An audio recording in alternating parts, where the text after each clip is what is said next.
Morning, members of the press, and welcome to Morgan Chatragai House. Firstly, I would like to apologize, my sincerest apologies for this delay. As you know, we've got a funeral in the party. We lost Mr. Edward Msungu, who is our former MP for Norton. So the president was busy entertaining the family. We've got a bereavement in the party, and he was busy with that. Our sincerest apologies for this inordinate delay. As you know, the National Council of the party met yesterday to complete the unfinished business of Congress, and several far-reaching decisions and appointments were made by that august organ of the party. And to take us through the resolutions and decisions made by the party is none other than the President himself. Thank you very much. Thank you, colleagues. Thank you very much, colleagues from the press. We want to appreciate your coming. We also want to appreciate your indulgence in our delay in starting this press conference. What is important for us is to just indicate that we are meeting at a very reaching out to young Zimbabweans who are able to contribute. Ours is a broad tent. Ours is an inclusive tent. So we want to make sure that whoever has talent, let them come on board. Experts, activists, trade union leaders, they have to be part of what we believe to be the big bus and revolutionary train to a new Zimbabwe. So we're happy that Comrade Mahere, Advocate, is now part of us, and she's going to be heading the Sector for Education, Sports, Arts and Culture portfolio. There's also the appointment of auditors. In terms of the Constitution, we must have our books audited, and we have to do things in a better fashion, not to be like ZANU-PF.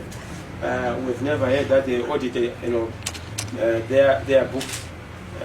So yes, we appointed our auditors, and there are 3 audit firms that have been nominated. I will not mention them, but it's very important. In terms of the economy, you are aware that most of the Zimbabweans are suffering. We are going through a very difficult period in terms of our situation from a social perspective, from an economic perspective. I was just going through a World Bank report that indicated that we are going to have a negative growth just this year. But not only that, I mean, you look at our debt to GDP ratio, which is very, very embarrassing, almost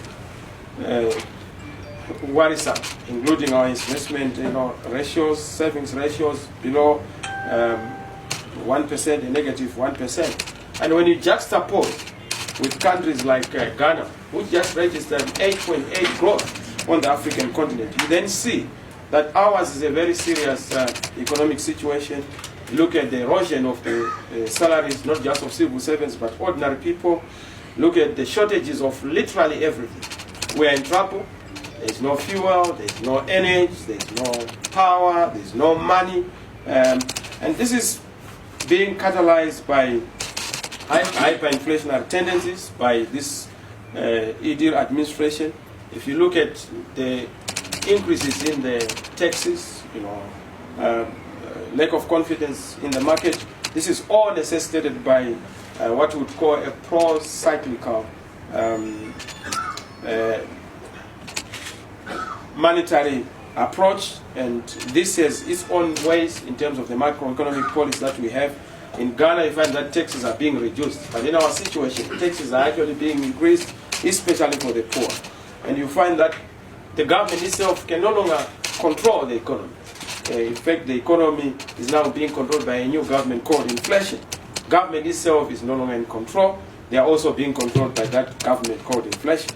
And this is a problem that has to be resolved. We have answers to this. We have put a raft of measures through our smart economic policies. What we have said is the best approach to resolve these issues. But we don't have a real cabinet because of legitimate issues. So we are going to have an alternative cabinet, which is a very mean and lean cabinet. What we have done at national council level is portfolio secretaries for the party. I've seen the confusion in the media that this is the cabinet. This is not the cabinet. The cabinet is going to come at the appropriate moment very soon. What we have had are portfolio secretaries, who are the key leaders who run the various functions and portfolios. Yes, the Congress did a lot of work around the trajectory to deal with the problem.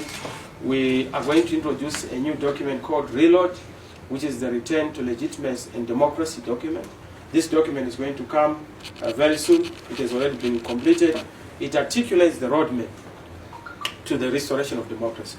I'll articulate to you and underscore what the various stages are as we go to a new Zimbabwe.